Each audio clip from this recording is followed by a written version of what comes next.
गुरु के चरण में प्रणाम करतानी, प्रणाम के स्वीकार करी। मैया पार्वती के चरण में प्रणाम करतानी, प्रणाम के स्वीकार करी। धरती माता के कोटि कोटि प्रणाम व प्रणाम के स्वीकार करी। गौरी पुत्र गणेश जी के चरण में प्रणाम व प्रणाम के स्वीकार करी। कुलदेवी माता के कोटि कोटि प्रणाम व प्रणाम के स्वीकार करी। साहेब भैया के चरण में प्रणाम व प्रणाम के स्वीकार करी। साहेब दीदी के चरण में प्रणाम व प्रणाम के स्वीकार करी। यूट्यूब के माध्यम से देख रहा सुन रहा दीदी और गुरु भैया लोग के हमरा तरफ से प्रणाम बाटे, प्रणाम के स्वीकार करी। देखी रवा लोग के आशीर्वाद और प्यार से यूट्यूब के माध्यम से ऑनलाइन के सिस्टम से शिव चर्चा कथा सुने के मिला ताटे। और जहाँ भी कथा जा रहा बा, जहाँ से भी दीदी और भैया सुनतानी, कथा अंत तक जरूर सुनी। और कथा कैसा लागल कमेंट बॉक्स में हर हर महादेव जरूर लिखें। और लाइक शेयर सब्सक्राइब जरूर करें कि सबसे पहले नोटिफिकेशन जोनो भी कथा जाए वो सबसे पहले आप लोग के पास पहुँचे और कथा पूरा सुने। दीदी जब तक कथा पूरा ना सुने तक कैसे पता चले कि कथा कैसा रहा तक कथा आप लोग से यह निवेदन बा कि कथा के पूरा सुने। चली कथा यह बाटे कि एक डोमिन और रानी की कथा बा। तो देखी कथा यह बाटे, देखी डोमिन रहतारी और रानी अपना घरे रहतारी, डोमिन भी अपना घरे रहतारी, आसे पास में रहता लो। तो डोमिन जौन बाड़ी बड़ा गरीब बाड़ी, बहुत गरीब बाड़ी, लेकिन शिव गुरु के भक्त बाड़ी, बहुत पूजा पाठ करतारी। और रानियों बहुत पूजा पाठ करतारी, भगवान भोलेनाथ के वो बहुत पूजा पाठ करतारी। लेकिन इनकरा मन में बहुत अहंकार बा रानी के। लेकिन डोमिन जौन बाड़ी वो बहुत भोला भक्त बाड़ी, भगवान के जो भी करतारी उस श्रद्धा से करतारी। वो बेचारी बहुत गरीब बाड़ी, लेकिन उनका पास कुछ नहीं थे। लेकिन जितने में बाड़ी उतने में बहुत खुश बाड़ी, बहुत खुश बाड़ी। तो डोमिन का करतारी कि रानी के बहुत धन दौलत बाटे और बाग बगीचा फूल सब कुछ बात। डोमिन सोचतारी काहे ना रानी के पास से फूल तनी लोग के ले आई और शंकर भगवान जी के पूजा पाठ करी, शिव गुरु के जल ढारी।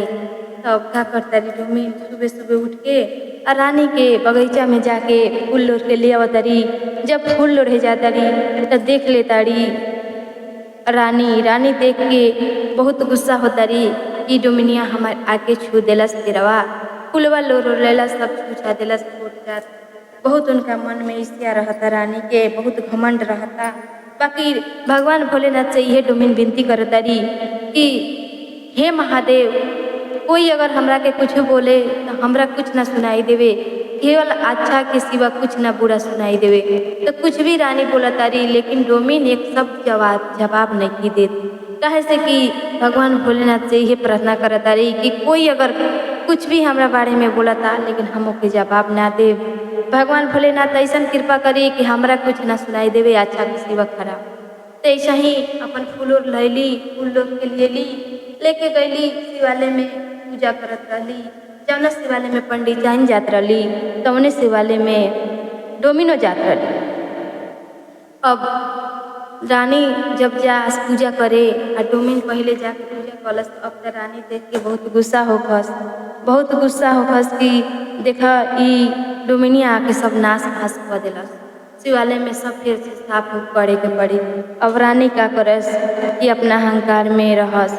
उनका तो यह खाली लगे कि इन्हीं आदमी कहाँ से आके शिवालय में सब छू छा देलस, भेदभाव बहुत रखत रही रानी।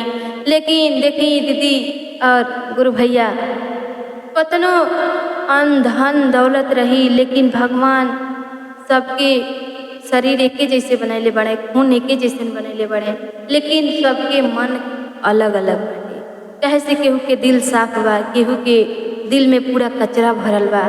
तो ई दिल के मन के एकदम साफ सुथरा रखे के बा, कचरा एकदम साफ करके रखे के बा। तो जौन डोमिन रहली बहुत मन के साफ सुथरा रहली, उनका मन में कोनो घमंड ना रहे। खाली वो बस ये भगवान से बस कि हमरा के अच्छा सिखाई और अच्छा रास्ता चले के दी, भगवान भोलेनाथ से ये कहस। बाकी जब रानी देख ले कि डोमिनिया आके पूजा करतिया, तब का कर शिवालय के जब डोमिनिया चल जाए पूजा करके, रोज 4-5 बाल्टी ले के शिवालय के खूब धोवस। मंदिरवा के खूब धो धा के तब पूजा करस। रोज के उनकर उहे नियम रहे। आ जब पंडित आए, जब रानी पहले चल आवस पूजा करे, तब शिवालय में जब पूजा करत रहस तब देखस कि आयल भी डोमिनिया, तो उ निकलबे ना करस जल्दी, शिवालय में से जल्दी निकलबे ना करस। डोमिनिया बहुत देर के बाद रानी पूजा पाठ करके निकलस। तब डोमिन बेचारी अपन जाके पूजा पाठ करके भगवान भोलेनाथ से इहे विनती करत रही कि भगवान भोलेनाथ हमरा के इतना दया करी कि हम केहू के गलत शब्द कबो ना बोली आ कबो ना कहीं। तो देखी भजन के माध्यम से बाटे एक भजन के सुनी। तोहरी बनावल हो शिव गुरु मानुष के तानावा हो, तोहरे बनावल हो महादेव मानुष के तानावा हो, तोहरे बनावल साना सार हो, तोहरे बनावल महादेव मानुष के तानावा हो, तोहरे बनावल साना सार हो। गाहिर चलाए महादेव भेद भाव के नजरिया हो, गाहिर चला महादेव भेद भाव के नजरिया हो। केहू के दिहलाए महादेव आना से धानवा हो, केहू के दिहलाए महादेव आना से धानवा हो, केहू के आना लाहो तारा सावेला, केहू के दिहलाए बोले बाबा अनधान सोनवा हो, केहू के भर पेट भोजन ला तारा सावेला हो महादेव। तोहरे बनावले महादेव मानुष के तानावा हो, तोहरे बनावल साना सार हो। काहे लोगवा करे महादेव देखी के भेद भौआ हो, काहे लोगवा करे महादेव वेद हो भौआ हो। महादेव से कहत तारी डोमिन कि सबके एके जैसे बनवनी, संसार रौड़े बनावल बा, जात पात रौड़े बनावल बा, त इस लोग भेदभाव काहे करत ताटे। महादेव से कहतारी डोमिन आ कह के ये कहतारी कि केहू के महल अटारी अन्न धन सब कुछ देहनी, आ केहू के एक भोजन खातिर तरसावतनी, केहू की एक रोटी खातिर तरसावतनी। यह कह के और महादेव से कहतारी डोमिन कि केहू के ऐसे देखी तोर भैया और दीदी। डोमिन यह कह के भगवान भोलेनाथ से दया मांगतारी और कहतारी कि केहू के अन्न धन देने कि वो इतना चूर हो गए, इतना घमंड हो गए, लेकिन देखी घमंड ना करे के केहू के अन्न धन बा तो उनके खातिर बाटे, केहू के गरीब बा तो वो अपना नसीब से बाटे। लेकिन देखी जब आदमी बीमार पड़ जाता दवाखाना में जाता जब डॉक्टर को कहताटे कि ब्लड चढ़ाए के बा इनके, तो उस समय में केहू नहीं के सोचत कि जात पात कहाँ बा। डॉक्टर से कहता कि हमरा बच्चा के, हमरा आदमी के कहीं से खून लगा के चढ़ा दी है डॉक्टर साहब। उस समय देखे गुरु भैया और दीदी केहू नहीं के पूछत कि कवना जाति खून ह, केकर खून ह, कैसन खून ह जो हमरा आदमी के चढ़ाता, तो वो बेरा केहू भेदभाव नहीं के करत। तो देखी अपने समाज में जब रहे के बाद तो एक जैसे रहे के बाद केहू से भेदभाव नहीं के करे के, कहे से कि दुख सुख में वो भी काम आई अपने, तो केहू के नहीं के कहे के कि ई बड़ा बारे हम छोटा बारी, केहू से अपने आप पर अहंकार नहीं के करे के। तो ये बाटे तो एक फिर जब डोमिन और रानी जाता लोग पूजा करे, तब रानी पूजा पाठ करके चलैली, डोमिन बेचारी पूजा कैली और भगवान भोलेनाथ से कहली कि देखी महादेव सब तरह के दुनिया बनावल बाटे, लेकिन हमरा के इतना हिम्मत दी, इतना हमके मतलब कोई भी कुछ बोले हम केहू के जवाब ना दी। इहे भगवान भोलेनाथ से दया मांगस और पूजा पाठ करके आराम से अपना घरे आवस और वो रानियों अपना घरे आवस। लेकिन उनका बहुत निंदा करत रही डोमिन के।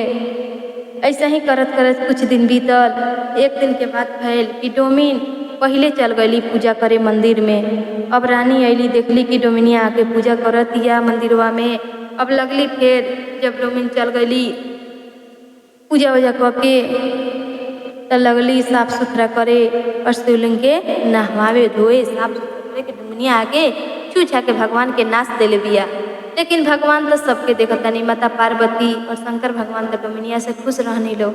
लेकिन ये रानी जो रही बहुत निंदा करत रही डोमिनिया के। यही कह के और रोज शिवालय के साफ सुथरा करके तब पूजा पाठ करस। एक दिन के भैल कि बाल्टी से जैसे 2 बाल्टी लेके इचला तारी शंकर भगवान पर, तीसरका बाल्टी में के पानी गिर गई शिवालय में। गोरवे टूट गए, गोरवा टूट गए।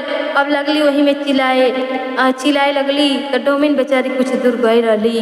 जब चिल्लाए लगली तो सुनली कि मंदिर से आवाज आवत हटे। लेकिन जब डोमिन अली देखली तो फिर सोचली कि ई तो रानी बानी, ई बहुत बड़ा आदमी बानी, हम कैसे इनके छुई। ना छुअली ना बेचारी उठौली, भगवान भोलेनाथ से प्रार्थना कैली आ गोड़ ला के चल गईली। जाके राजा साहब से कहली कि रानी मंदिर में गिर गई बड़ी चिल्लातारी। तो राजा और उनकर मंत्री जो रहल से आयल और रानी के मंदिर से उठा के ले गलो। मंदिर से उठा के ले गलो अस्पताल में। अस्पताल में जब ले गलो तो डॉक्टर देखले तो कहलन कि इनके एगो पैर टूट गइल बाटे, पैर टूट गइल बाटे। तो डॉक्टर साहब कहलन ऑपरेशन करे के पड़ी, ऑपरेशन करे के पड़ी। तो राजा साहब अच्छा से करवैले, दवा उवा करवैले। फिर रानी घरे अली अपन घरे। अब तक गोड़ टूट गल तब पूजा पाठ तो करे जात ना रहली। अब सोचल डोमिन कि चल रानी रोज आके हमरा के शांति से पूजा ना करे देत रही हो। अब चल ना अहन तो अब तनी बढ़िया से भगवान के पूजा पाठ करें और महादेव से दया मांगेम शांति से। रानी रही है तो रोज रोज हमरा के शांति से पूजा ना करे देत रही है। चल उनकर गोड़वा टूट गल तो अब ना अहे पूजा करे।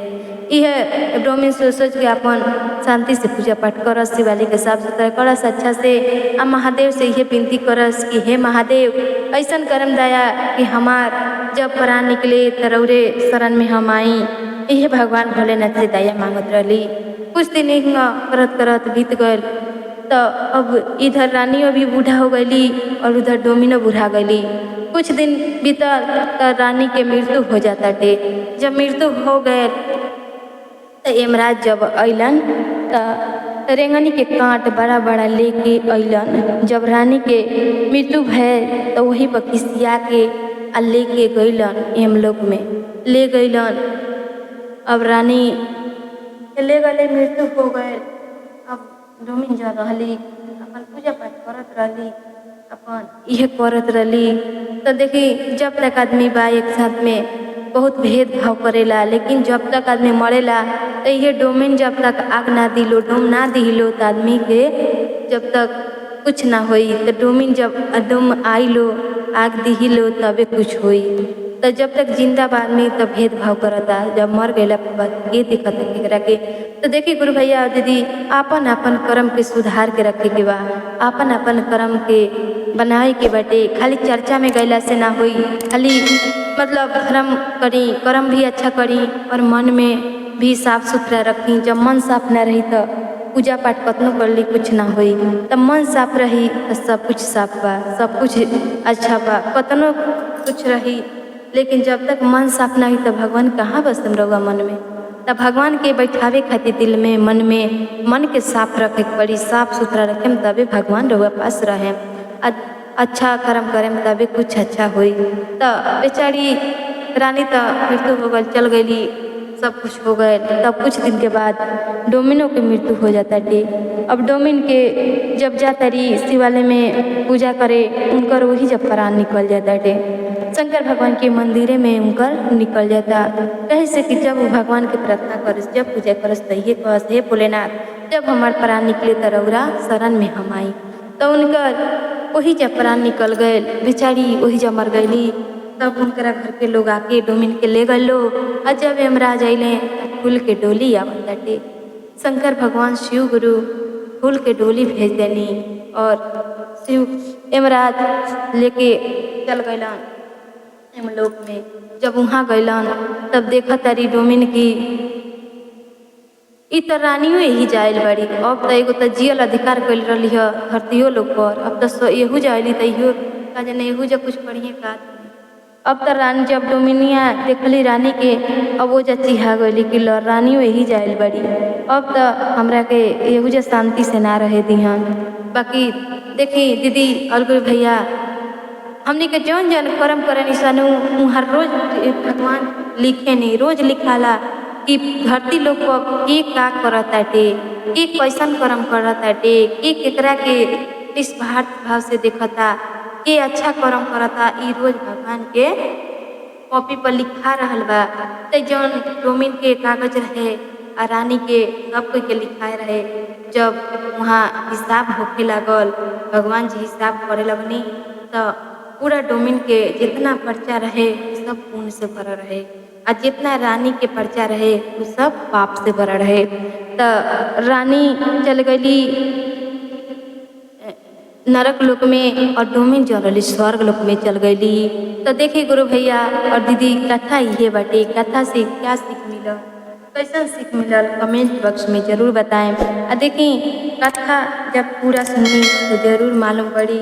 तो देखिए आप लोग से ये विनती बाटे कि जहाँ भी जाई चर्चा सुनी, कथा सुनी, सब कुछ अच्छा सुनी, लेकिन चर्चा में जाई तो केहू के बुराई ना करी, केहू के निंदा भाव से ना देखी, सच्चा मन से देखी, सच्चा दिल के भाव से देखी, भगवान के मन में बसाई और भगवान से दया मांगी।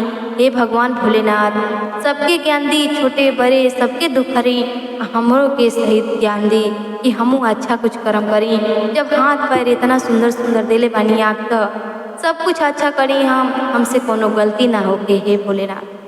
तो चलिए फिर हम मिलतनी नेक्स्ट वीडियो में। तब तक के लिए एक बार प्रेम से बोली हर हर महादेव की जय। एक बार प्रेम से बोली शंकर भगवान की जय। एक बार प्रेम से बोली पार्वती मैया की जय। हर हर महादेव।